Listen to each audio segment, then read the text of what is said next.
Assalamualaikum warahmatullahi wabarakatuh. Saya Evangelia Prasetyo Putra dengan NIM G0025159. Saya akan mempresentasikan laporan anatomi 2.2 kardiorespirasi. Langsung saja ke laporannya. Oke, ada Rusdi yang mengalami sesak nafas dan kebiruan. Dan saat jongkok dia membaik, dan saat bayi pernah diagnosis dengan tetralogy of Fallot. Oke, untuk soalnya jelaskan sirkulasi fetal. Lalu yang kedua ada jelaskan salah satu gangguan akibat gagalnya penurunan struktur setelah lahir. Lalu jelaskan vaskularisasi arteri dan vena jantung. Oke, langsung saja ke yang A, fetal circulation. Oke, ini untuk gambarnya. Oke, jadi pertama itu dari plasenta melalui vena umbilikal, lalu melalui ductus venosus. Nah, bisa dari ductus venosus ataupun porta hepar. Jadi untuk porta hepar untuk mensirkulasi hepar, kalau ductus venosus untuk yang sistemik. Jadi habis umbilical vein terus ke inferior vena cava, habis inferior vena cava kita ke atrium yang dexter. Habis atrium dexter kita langsung ke yang foramen oval karena belum tertutup. Nah, di foramen oval ini nanti yang ke atrium sinister, lalu dipompa untuk ke seluruh ke aorta dulu ya, ke aorta ascendent, lalu ke aorta lalu ke sistemik. Habis itu kembali lagi ke lewat vena cava ya, ke vena cava untuk masuk ke atrium dexter lagi, lalu dipompa dari ventricle dextra ke melalui ductus arteriosus. Nah, ke ductus arteriosus ini nanti masuk ke aorta descendent, lalu ke vena arteri iliaca communis, lalu ke umbilical arteries, langsung balik ke plasenta. Nah, kenapa kok gitu ada ductus arteriosus? Yang ductus arteriosus itu karena paru-paru dari sang bayinya belum bisa melakukan respirasi atau pertukaran gas. Dan tadi yang ductus venosus ini sebagai jalan pintas untuk langsung menuju ke vena cava inferior untuk langsung sirkulasi sistemik. Itu untuk yang fetal circulation. Kita lanjut ke yang pertanyaan yang kedua, penyakit kongenital pada jantung. Oke, ada tetralogy of Fallot. Yang pertama ada ventricle septal defect, yaitu yang dulunya saat bayi ada lubang saat di ventrikular tapi tidak menutup. Lalu yang pulmonary valve stenosis itu penyempitan valvula atau katup pulmonal yang mengganggu darah ke paru-paru nantinya. Terus dextro position aorta, yaitu pergeseran aorta yang mengikuti ventricular septal defect ya. Lalu yang terakhir dari tetralogy of Fallot ada ventricular hypertrophy. Nah, itu pembesaran otot di ventricle kanan karena kerjanya terlalu kuat. Oke, itu mungkin. Lalu sekarang yang vaskularisi core. Ini ya, kita lihat di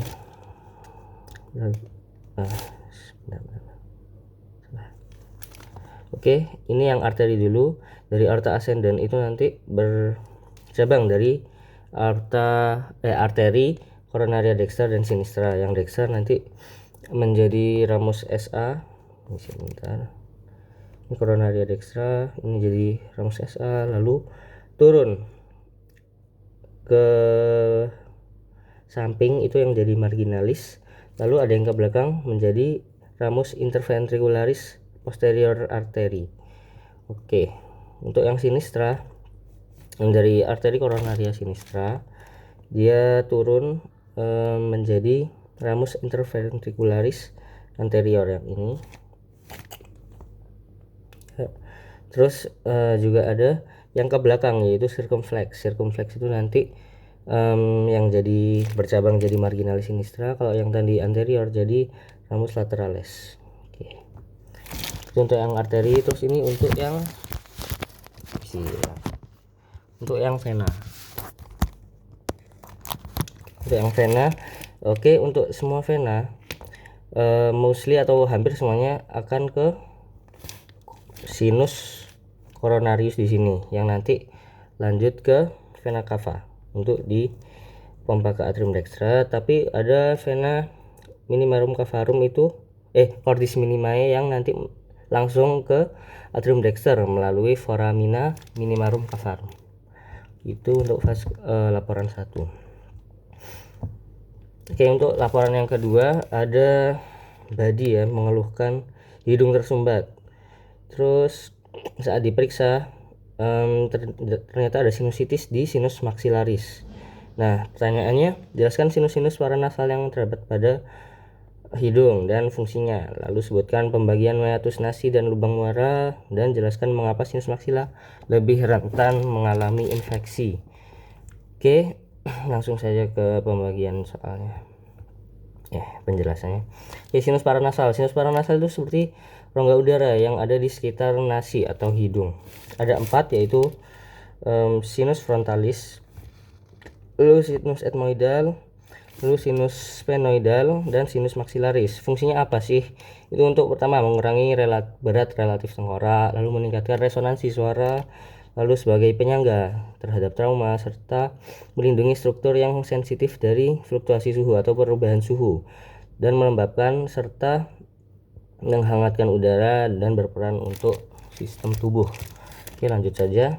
Untuk yang nomor 2, pembagian meatus nasi dan itu muara-muara. Oke, meatus nasi ini dinding lateral dari hidung. Yang pertama ada recessus sphenoethmoidal, lalu ada meatus nasi superior, media, dan inferior. Oke, untuk muaranya yang di recessus itu ada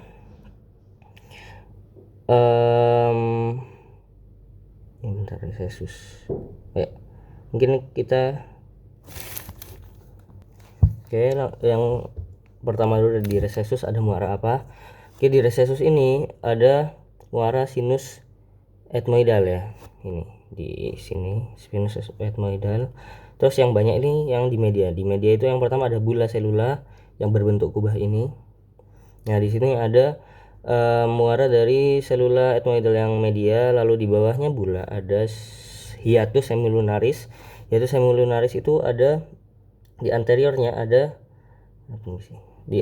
ada muara frontal sinus, lalu ada anterior etmoidal selula, lalu